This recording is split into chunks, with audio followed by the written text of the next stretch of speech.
Assalamualaikum warahmatullahi wabarakatuh. Kembali pembahasan tentang pemrograman visual. Kali ini saya akan bahas tentang menu bar di dalam pemrograman visual. Menu bar adalah balok atau baris yang berisi menu yang akan digunakan untuk mengeksekusi perintah dalam suatu sistem informasi. Menu terdiri dari menu utama dan submenu. Menu utama adalah menu yang tampil pada balok atau baris menu, sedangkan submenu adalah menu yang terdapat pada menu utama yang tampil jika menu utamanya dipilih. Baik, bagaimana penerapan menu bar atau pembuatan menu di dalam pemrograman visual? Saya akan langsung praktikkan di sini. Nah, buka Microsoft Visual Studio, ya.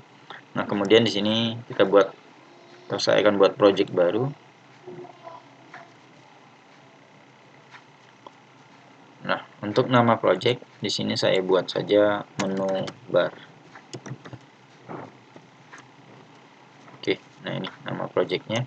Kemudian saya klik OK.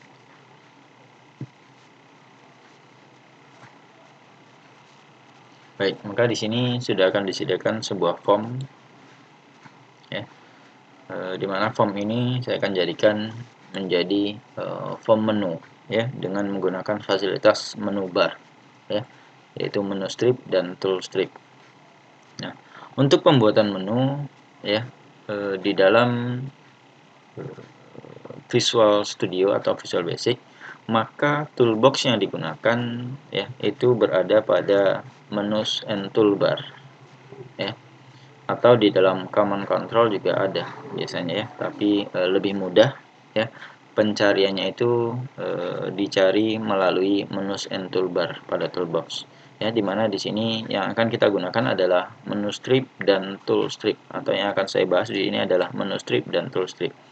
Nah, yang pertama yaitu menu strip, ya. Nah, menu strip ini adalah objek yang paling sering digunakan untuk pembuatan menu di dalam project Visual Basic. Nah, double klik saja menu stripnya. Nah, maka, ya, menu strip akan langsung ditampilkan di bagian paling atas pada form, ya, yang sudah disediakan atau yang sudah ada, ya. Nah, baik, ini posisinya bisa diubah-ubah sebenarnya, ya, tapi posisi default atau posisi standarnya biasanya memang selalu di atas, ya. Jadi menu-menu itu selalu di atas biasanya, ya. Sama seperti ini, ya, Visual Studio ini, di sini ada menu file, ya, itu kan berada di atas, ya. Kemudian edit, view, project. Nah, jadi menu strip itu sama fungsinya seperti menu-menu yang ada di Visual Studio ini, ya. Baik. Nah, untuk menu strip tersebut, ya, untuk pembuatan menu tinggal kita ketik saja, ya, pada tipe here di sini, ya. Contohnya menu data, ya. Kemudian ada menu proses, ya. Nah, selanjutnya ada menu laporan contohnya. Baik, jadi di sini ada 3 menu, ya. Nah, pada 3 menu tersebut, ya, kita bisa membuat sub menu, ya, di antara ketiga menu tersebut. Nah, untuk membuat sub menu, maka klik menu, ya, menu mana yang ingin kita beri sub menu di dalamnya, ya. Contohnya menu data. Nah, ketika kita ingin memberikan sub menu pada menu data, maka klik menu data tersebut, ya. Di bawahnya akan otomatis ada tipe here. Nah, disinilah penulisan untuk sub menunya, ya. Jadi sini contohnya sub menu, saya klik contohnya data mahasiswa. Kemudian di sini ada data absensi, ya, contohnya. Oke. Nah, kemudian di menu proses, ya, saya klik menu proses, di bawahnya ada tipe here, saya klik, ya. Contohnya penilaian, ya. Di sini ada proses penilaian, ya. Kemudian di sini untuk laporan, ya, di bawahnya saya buat laporan data mahasiswa contohnya, ya. Kemudian laporan data absensi, ya. Kemudian laporan data penilaian, di sini ya. Jadi setiap menu di sini sudah ada sub menunya ya. Jadi kalau klik menu data, ada data mahasiswa dan data absensi, kemudian klik proses ada penilaian, klik laporan ada laporan data mahasiswa, absensi dan penilaian ya. Nah, inilah cara membuat menu dan sub menu ya. Nah, kemudian ya di dalam pembuatan sub menu ya, ini ya sub menu. Nah, kita bisa menyisipkan garis pembatas ya atau garis batas antara sub menu satu dengan sub menu lain ya. Caranya adalah dengan menyisipkan separator ya. Untuk menyisipkan separator ya, klik saja pada sorot saja pada tipe here ya. Kemudian klik tanda panah kecil ini ya. Sehingga nanti akan muncul ya sub-sub tambahan di sini ya. Jadi pilih saja separator ya untuk menyisipkan garis pembatas. Maka di sini sudah akan disisipkan garis pembatasnya. Oke. Nah, ini adalah separator ya, garis pembatas antar sub menu ya. Jadi kalau di sini saya buat ada sub menu lagi, misalnya menu keluar ya. Maka antara menu data mahasiswa absen dan absensi kemudian dengan sub menu keluar itu ada garis pembatasnya ya. Ini ya, ada separator. Nah, itu disebut dengan separator. Baik, selanjutnya membuat shortcut pada sub menu ya. Jadi shortcut bisa kita sisipkan ke dalam sub menu ya. Nah, bagaimana cara membuat shortcut ya? Klik pada menu yang ingin dibuat shortcut. Contohnya pada data mahasiswa. Saya klik data mahasiswa, kemudian lihat properties ya. Baik, ini ya, ini properties. Nah, cari properties ya, shortcut case ya. Nah, cari properti shortcut case. Nah, di situ ya awalnya adalah none. None itu berarti tidak ada shortcut ya yang diinputkan. Nah, jika kita ingin menginputkan shortcut, maka ya klik saja tanda panah none tersebut, maka akan muncul ya modifiernya. Apakah diawali dengan control ya, shift, control shift atau tombol alt ya. Misalnya diawali dengan control, maka checklist ya tanda kontrolnya. Kemudian case-nya. Case-nya apa? Apakah huruf atau tombol F berapa? Contohnya, misalnya di sini saya tinggal pilih ya huruf M misalnya, saya pilih. Ya, karena data mahasiswa ya, jadi huruf M saya pilih. Oke. Nah, jika sudah terpilih, klik saja di bagian luar. Ya. Oke. Nah, maka jika klik menu data, nah di sini untuk data mahasiswa sudah ada shortcut ya, Ctrl M di sini. Oke. Dan Ctrl M itu akan berfungsi ya pada sub menu data mahasiswa ini ya. Nah, itu menyisipkan shortcut pada sub menu ya. Nah, selain shortcut, kita juga bisa menyisipkan logo atau gambar ya pada sub menu ini ya. Misalnya di dalam mahasiswa di sini saya ingin berikan logo ya atau gambar ya. Caranya adalah klik ya sub menu yang ingin diberikan logo ya, misalnya data mahasiswa ini ya. Maka kemudian cari properties image ya. Nah, di sini kan masih none, berarti belum ada gambar di dalamnya ya. Namun sebelum kalian sisipkan gambar, maka pastikan kalian sudah menyimpan ya gambar yang ingin kalian sisipkan, yaitu gambar berformat icon atau extension ICO ataupun gambar berformat PNG ya.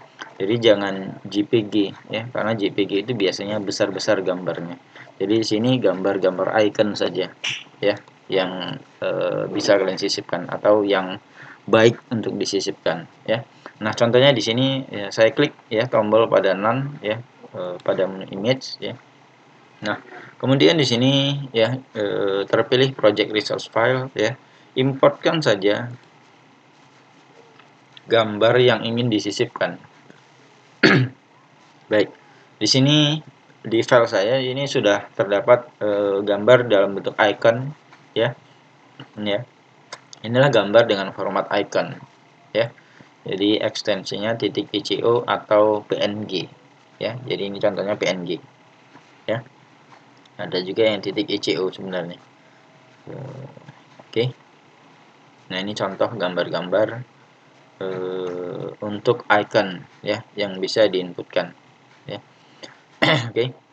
Nah, saya pilih salah satu gambar, contohnya gambar ini saja ya, yang warnanya agak berbeda sehingga nanti lebih terang ya munculnya gitu ya. Nah, baik, setelah saya pilih gambar ya, maka langsung klik open saja. Oke. Nah, kemudian langsung klik OK saja untuk menerapkan gambar tersebut.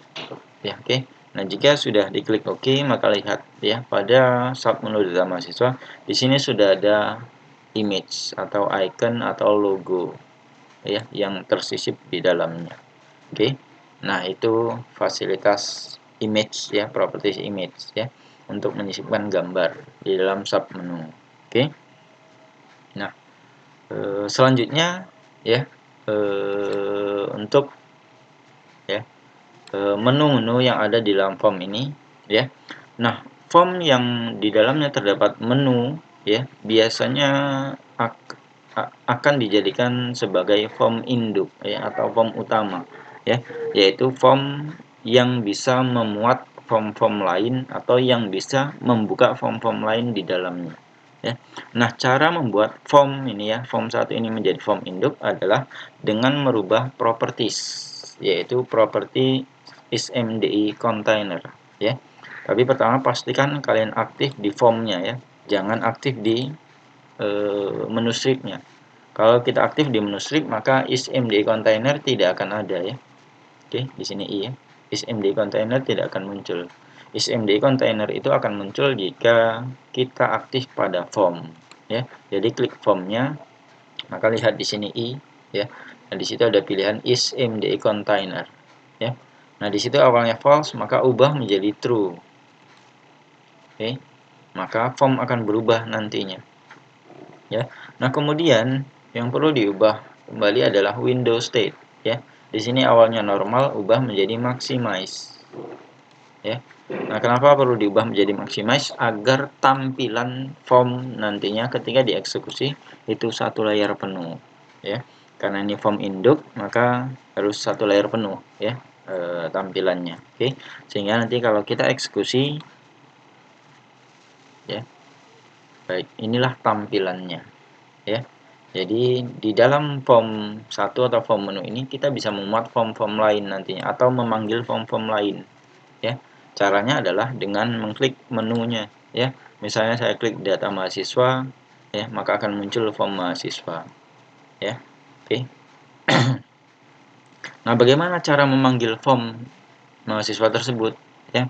Nah, untuk memanggil form mahasiswa tersebut maka pertama persiapkan dulu formnya. Kan seperti itu ya. Jadi klik menu project contohnya ya. Saya pilih add Windows form. Klik menu project, pilih add Windows form ya. Selanjutnya di sini contohnya form mahasiswa ya. Oke, baik, nama formnya form mahasiswa VW, kemudian saya klik add. Baik, untuk desainnya tidak saya ubah terlebih dahulu, saya hanya akan panggil saja form tersebut ya di dalam form 1 atau form menu ini ya. Nah, cara atau perintah untuk pemanggilannya adalah ya pada submenu mana ya form tersebut atau form mahasiswa tersebut akan dipanggil. Misalnya pada submenu ini data mahasiswa, maka double klik ya submenu data mahasiswanya. Oke. Nah, disinilah kita ketikkan perintah ya untuk memanggil form mahasiswa tersebut ya, sehingga akan ditampilkan di dalam form menu utama atau form 1 tersebut. Maka perintahnya adalah form ya, mahasiswa titik MDI parent sama dengan me. Kemudian perintah kedua adalah form mahasiswa titik show. Oke. Nah, dua baris perintah inilah ya yang digunakan untuk memanggil sebuah form ke dalam form menu atau form utama ya. Sehingga dengan kedua perintah tersebut kalau kita eksekusi program ya, kemudian klik menu data, kemudian klik ya sub menu data mahasiswa, maka form mahasiswa akan ditampilkan ke dalam form menu. Oke. Nah, baik. itu fasilitas menu strip ya, untuk pembuatan menu di dalam form ya. Nah, selanjutnya ya, kita juga bisa menggunakan fasilitas tool strip ya. Nah, fasilitas tool strip ini adalah fasilitas untuk penyisipan icon ya. Ini untuk shortcut icon ya. Jadi contohnya seperti ini, double klik saja tool stripnya, maka tool strip akan langsung ditampilkan di bawah menu strip ya. Jadi posisinya itu selalu berada di bawah menu biasanya, karena tool strip ini icon-icon ya. Jadi kalau di sini ya, kita lihat di bagian atas ini ya, tool strip itu adalah bagian yang ini gitu ya. Nah, di situ kan ada gambar-gambar atau icon-icon yang fungsinya sebagai shortcut ya, shortcut key untuk mempermudah ya pemanggilan atau melakukan suatu proses ya. Jadi tinggal klik shortcutnya saja gitu ya. Nah, kemudian shortcut ini ya bisa kita ubah ya gambarnya ya. Jadi biasanya diubah menjadi gambar ini ya. Cara merubahnya adalah klik ya pada tombol panah kecil ini ya. Kemudian klik atau pilih button ya. Nah, akan berubah menjadi image nantinya kan gitu ya. Akan berubah menjadi image, maka klik image tersebut ya. Kemudian ya, klik image-nya ya, klik kanan ya. Klik kanan image tersebut atau gambar tersebut, maka pilih set image. Oke. Nah, kemudian akan aktif di local resource, biarkan saja local resource, kemudian klik tombol import. Nah, baik, ini juga perlu kalian persiapkan ya, gambar-gambar berformat PNG atau icon ya. Jadi contohnya di sini untuk shortcutnya saya pilih ini ya, gambar home ini contohnya ya. Jika sudah pilih, saya klik open saja ya, kemudian langsung klik OK saja, maka gambar home tersebut sudah akan disisipkan ya di bawah menu ya. Inilah contoh penggunaan toolbar ya dengan menggunakan objek tool strip ya, sehingga nanti kalau kita jalankan atau eksekusi ya, maka icon ya home tersebut sudah akan ditampilkan ya. Jadi bisa melakukan proses dengan mengkliknya saja ya. Tapi sebelum mengkliknya harus kita sisipkan dulu perintah ya. Bahwasanya ketika kita klik icon ini akan memunculkan apa gitu ya. Oke. Nah, baik, itulah sekilas ya pembahasan tentang menu strip di dalam pemrograman visual ya, yaitu menggunakan Visual Basic atau Visual Studio ya. Baik, jadi untuk pembahasan kali ini ya saya cukupkan pada menu bar ya. Saya akhiri, terima kasih. Assalamualaikum warahmatullahi wabarakatuh.